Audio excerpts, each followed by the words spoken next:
as your only living relatives are your guardians. So, Augusta said in a disgusted voice, I am to take the chit, feed her and clothe her, all without a sou from Alex's estate?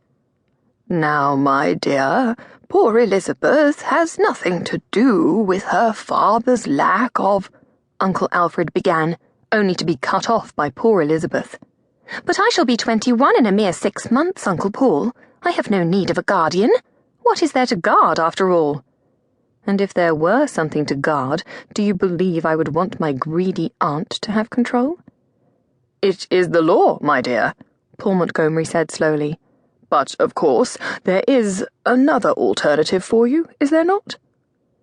Chauncey lowered her head, seeing Guy Danforth in her mind's eye.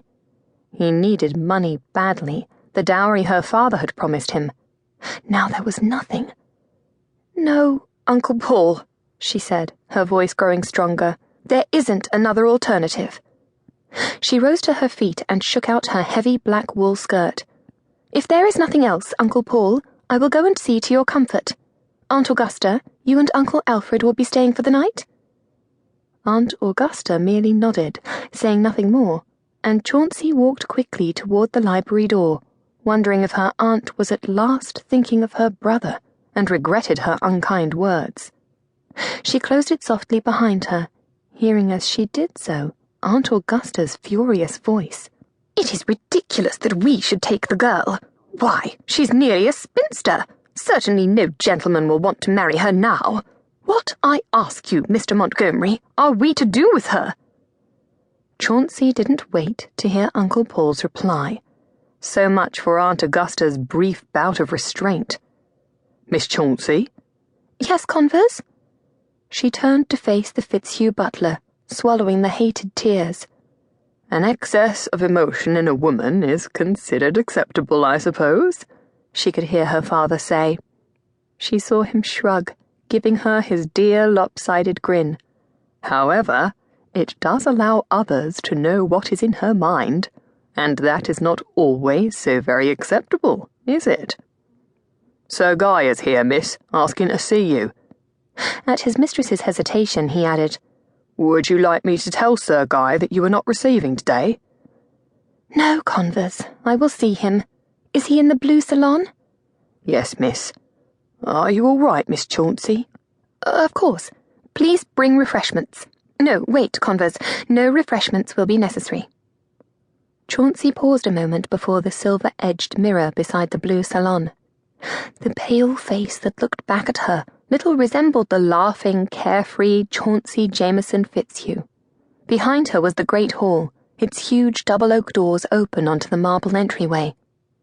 She stared into the mirrored reflection at its magnificent high ceiling, etched with geometric designs and baronial heraldry, at its stone floor, covered with brightly patterned Turkish carpets. Heavy mahogany furniture, darkened from deep red to brown over the years, was set in austere groupings. Medieval arms, lances, and longbows and helmets graced the walls. Never a patch of dust on them, for the Fitzhugh servants were a conscientious lot. She closed her eyes a moment, remembering a little girl jousting with the highly polished suit of armour that stood proudly in the far corner of the hall. Jameson Hall, the home of 4 generations of Fitzhughs, now to pass into the hands of strangers. No more jousts with the long-dead unknown knight, no more swims in the river Wey that snaked its way to the east of Jameson Hall. No more cosy talks with her father in front of the massive fireplace, her skirts tucked up as she sat on the floor beside his chair. She rarely sat in the smaller chair that stood beside his. It had been her mother's, beautiful, gentle Isabel, and she had always known that it remained Isabel's in her father's heart. Thank God, Father, she whispered at her image in the mirror, that you have been spared this. She tucked a strand of hair back into the coil at the back of her neck, squared her shoulders, and walked into the salon. Elizabeth! Guy could never bring himself to call her Chauncey. It smacked of a lack of breeding, she supposed, remembering when she had told him that her Irish nurse had dubbed her with the name when she was a little girl. It lacked a sense of self-worth.